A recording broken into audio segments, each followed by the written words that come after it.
Thanks again for the coverage you provide our student athletes in our football program. I appreciate you, the work that you do telling our story to the folks that follow our team and our program and our kids.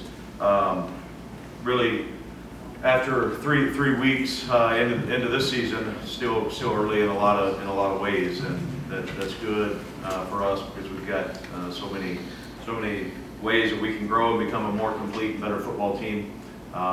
Showed resolve and grit the other night in a late game on finding a way to win a game when things didn't go really our way, and we allowed that at times, some self-inflicted things, but our guys battled, and at a point during the game when things weren't maybe going exactly our way, I thought we showed signs of maturity. I thought that we can continue to feed off of each other a little bit on both sides of the ball, and obviously found a way down the stretch to make enough plays to win the game. And a bunch of newcomers and young guys, lack of not much experience at this point, they stepped up and made big time plays for us as the game went on, and that's a good sign moving forward for those guys to continue to push to put us in position to play our best ball, but then also. I thought that some of the decisions that Drew made down the stretch, and then some of the conversions that we had on either a third down completion or a fourth down conversion was huge in the outcome of that game, because you didn't really want to give the other side another possession. So a lot of big plays, obviously things on the defensive side that we weren't very good in a lot of areas, but the part that I'll take from that, that it's not a wash. There are many correctable mistakes. I thought our underneath coverage was not very good at helping on the back end. The quarterback didn't feel enough pressure, and then we didn't win any competitive balls on the back end. So that a lot of it had to do with our on-snap footwork, our fundamentals and techniques of playing within the coverage.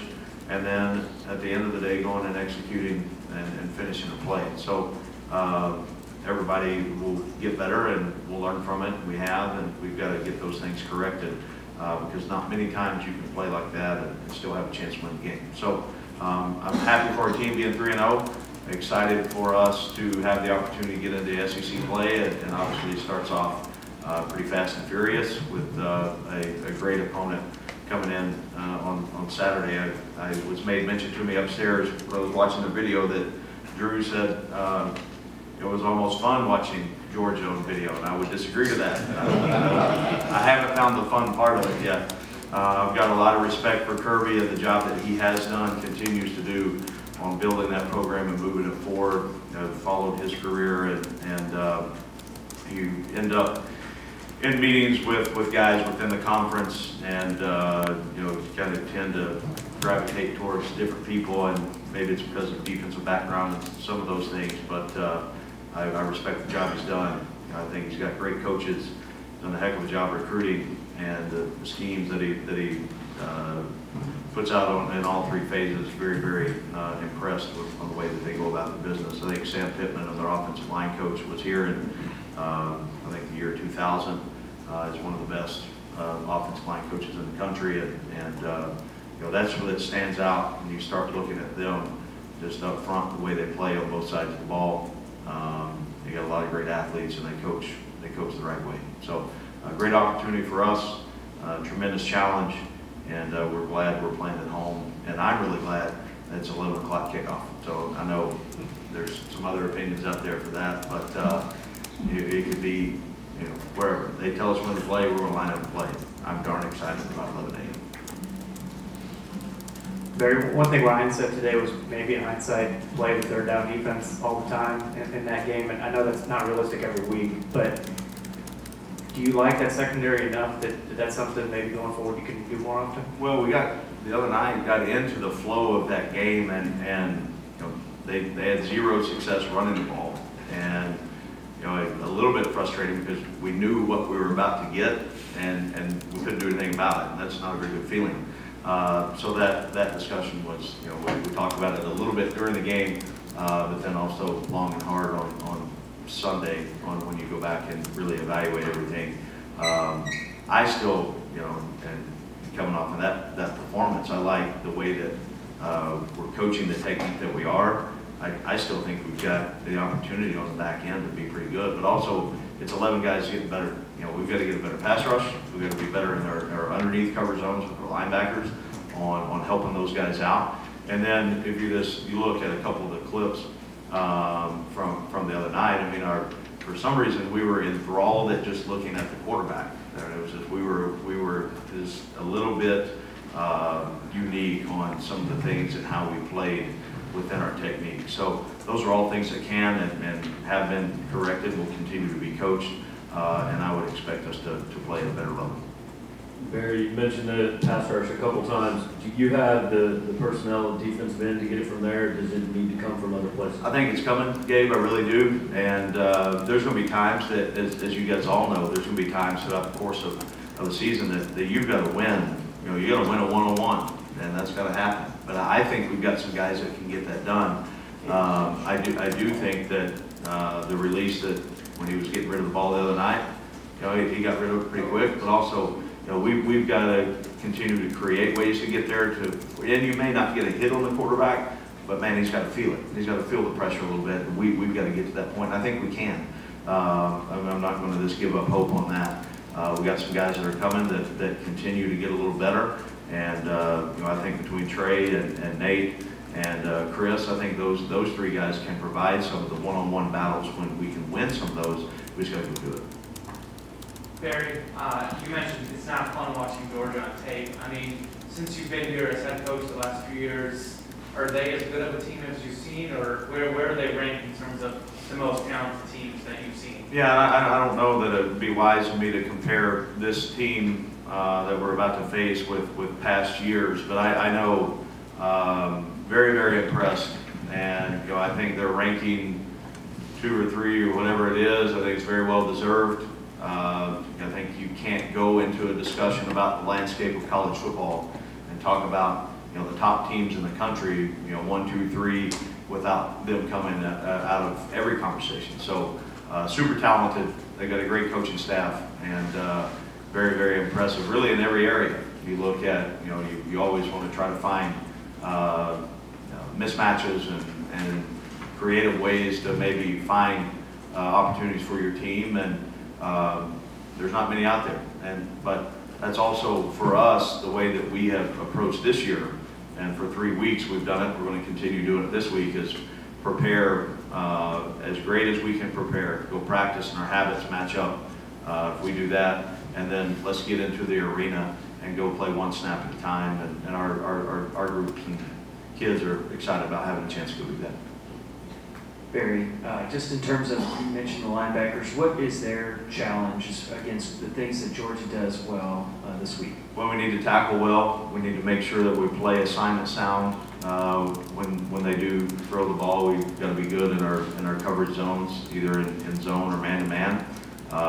We've got to have really great eye discipline, and we've got to be able to, once we encounter one of their big dudes up front, we've got to be able to do a great job on using our hands and playing through and off the blocks, because there's times the way that they play and get up to the next level of defenders, which would be our linebackers, and sometimes a drop down safety, that they can overwhelm you a little bit with the way that they play in the run game. And I think they've got as talented as a run oriented system when they decide to go run the ball as we've seen. And so if you're out of your gap or you're out of your assignment just a little bit, it will get exposed really quickly. Coach, back here. I do radio over in Atlanta, and they say same old Missouri. And I asked you about, is this a different team? The week before the season, you said it remains to be seen. Is this a different team from a year ago? And if so, how is this a different Missouri Tiger football team? Well, I guess I would need explanation of what same old Mizzou is, because I don't know what that reference. So could you fill me in on that? I take it that they mean that Missouri doesn't have the talent to compete with the upper echelon SEC programs. I've been hearing that since the moment you guys went to that league. I got you. Well, at this point with this team, and again, I don't really like going back to comparing where we are at this point to where we were last year after 3 games. But I do like the work that this group has put in. I think that we've recruited well to a point that we've got a number of guys that have an opportunity to make plays in this league. I think we've got an opportunity, if we prepare, we continue to work on our habits and our focus, and culturally continue to build our locker room to the way it is, putting we over me and all the things that we try to do. I think we're right where we need to be in moving our program forward. There's always work to be done. That'll never ever change. It doesn't matter if you win the rest of them or whatever happens, you've still got work to do. It never stops. And we're embracing the opportunity to go do that. It's the best league in college football, and I'm honored and proud to be the head coach to lead this group into league play. Barry, I know Tucker had the game-winning kick on Saturday. How different is the Tucker now compared to the Tucker in freshman year? How has that affected the offense? I think he's a lot more consistent right now. The practice habits that he's shown, recently, put him in position to go kick the ball well in live competition. I think he's done a great job in our kickoffs on providing field position, other than the one he kicked out of bounds the other night. The block kick, that had nothing to do with the snap, the hold, or the kick. It had to do with the protection. But he's trusting all of those things to go as planned and as needed for him to be able to efficiently get the ball off in the time he's needed to. He's got a powerful leg, a strong leg, and really we get inside the 35-yard line, I feel pretty good about lining up and putting him out there. Barry, I was just going to ask for a quick injury update. I saw Durant, Tommy Red, AC, Floyd. Just what's it look like for especially the... You want to give any more insight to that? I mean, that's pretty thorough. So as we go with those guys in practice, there's times that we come off of a tough game that you've got an opportunity to still go practice. At this point, Yasir Durant, expect him to have a great practice tomorrow and be fully ready to go. Who else did you comment on in red? AC didn't miss a snap today in practice. He should be ready to go. Who else on your report? Floyd ran, changed directions. He won't be ready to play, but he's getting closer. Elijah Holyfield's kind of come on as a key back for Georgia. What have you seen from him on film? He's a strong runner. He's got really good quickness on making his first initial jump cut and then getting back vertical. Strong, powerful runner. Really good in block protection when they throw the ball and he's in there. He's an impressive guy. Coach, freshman Tyler Beatty, you've had him return, rush. We saw him pick up blitzes, catch out of the backfield last weekend. Is it fair to say that he's already the most, he can do the most things offensive, most versatile on the offensive side of the ball? No, I mean, if you compare Beatty to the other guys we've got on the offensive side, I wouldn't say he's the most versatile. I think he's one of them. He's got his role, just like Damari does, just like Roundtree does, just like Jalen Knox does, just like Jonathan Johnson, Albert. I mean, everybody's got a different role. His is got the opportunity sometimes to be out of the backfield, sometimes line up at receiver. With the way that we utilize our tailbacks in the pass game, he's picked up things at a rapid level for a freshman. But we expect those guys to be able to do that. And I've talked about it a few times. Once we get them here, it's our job to teach them and to coach them, put them in position to go use their skills. And he's got a lot to learn, but he's getting there. And he's the thing that with Tyler is he likes ball, and that's one of those redeeming qualities that we look for in recruiting. That guys that just are ball guys, they like to go play, and they understand once they get into the system how they can be valuable. And he's embraced that, continues to grow, and he's got a long ways to go. But I'm glad we got him. How close are Jatorian Hansford and Trajan Jeffco to being able to help you on defense? I know they've been out there on special teams. Yeah, I think we're getting days away from helping us. I really do. And there were some things I saw today without getting through every snap practice-wise yet on video. I think there's some things that not only just on third downs, I think they've got a chance really working their way into helping us on normal down stuff too. They both very explosive. They're learning to play through the different things they get, either the double team or single block or the pull or fan, all the different things that maybe they haven't really worked on up until the last 3 to 4 weeks here. But they've made great progress, and both have a really good twitch off the ball, good to great first step, and they're learning to use and play with their hands with the right leverage, and those are all things that can help you at that spot. And I think both of those guys have a chance here. I mean, with going into 4 games into it, you look at the total picture of how they're going to play out, over the grind of the season here, and I think they're going to have a big role. Coach Dooley and some of the offensive guys said today that their game plan didn't change at all when Hiring came into the game. What did he do this offseason and earlier this year to convince you guys that he was ready to step in and really play well at the 10th spot? Well, one thing, and you look behind him on the depth chart, it's him and then Aaron. So that's kind of who we got. But on the great side of that, Hiring has done a great job on embracing playing that position, understanding it, and then getting the speed of the game. That was, and I know Hiring's, he played it for so many, great teams at DeSoto High School there in Texas, and they won championships, and one of the premier programs in the state of Texas. So he's played some high-level games before. He's played against some really good people. So we knew he had some of those things, some of those qualities that were really going to help him out. But just getting the speed of that position and how important it was.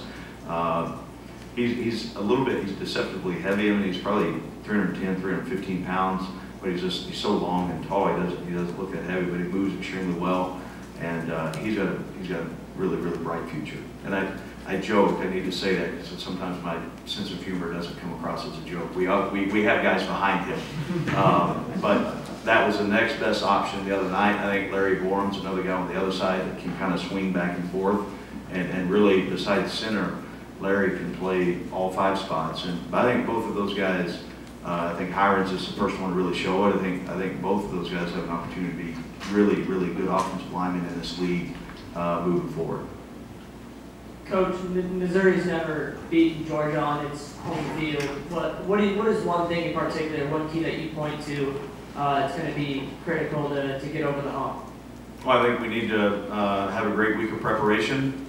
And then once you get into the game, we play one snap at a time. We need to walk away from the game and have the turnover margin in our favor. We need to eliminate big plays and explosive plays from a defensive standpoint. And then if we get a chance to get the ball down in the red zone and red area, we've got to find a way to come away, preferably with touchdowns, but you got to get points. Coach, does games like this, does it make all the work, everything worthwhile for a youngster getting to tee it up in front of this big crowd? You were there as a player, you've coached it too. I mean, it's a big game because it's really the next game, and I know that's coach speak and all that stuff. We're excited to go play. They're a great opponent, but also we got this one and not looking too far ahead or too far behind.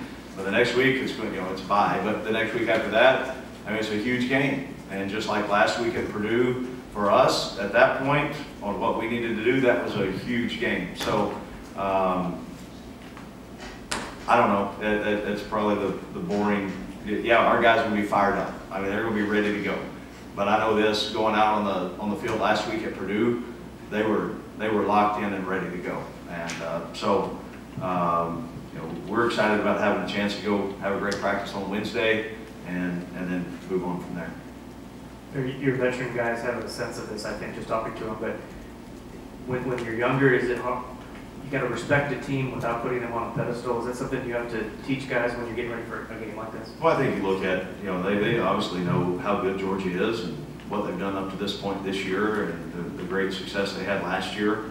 But also, once we get out there and the ball's kicked off, you hope you get in the moment of going and getting in the flow of the game and worried about executing your assignment. So we have spent a lot of time, not specifically this week, but leading up to this point on, it's field still 100 yards long and all the different things that go into it on us executing because you've prepared the right way and the process that takes to get to the point where you can go play free and you can play fast because you've prepared so well, and it doesn't matter what the opponent looks like, the logo on their helmet, you're going to play in the moment and play one play at a time. And that takes mental training and conditioning and coaching and teaching, and then you have to get into the experience and then go execute it. You know, it's calm and, you know, 68 degrees in here, and there's things that it's easy to talk about here, but then go and really applying it. There'll be some guys, just like there was last week and the previous week, you know, you have to get some guys locked back in. Barry, I think the game's close to a sellout, which I don't believe has happened here since 2014. Even with a smaller stadium capacity, what would that mean to you and your program to have a capacity crowd here Saturday morning? I'd be very, very appreciative of our fans on supporting our team and our athletic department, and you know, the crowds that we have had. I'm appreciative of those that came to the game, and it should be a great environment for SEC football. And you know, I know our kids are excited to play home. All right, Coach, we'll let you go there. All right, guys, have a great.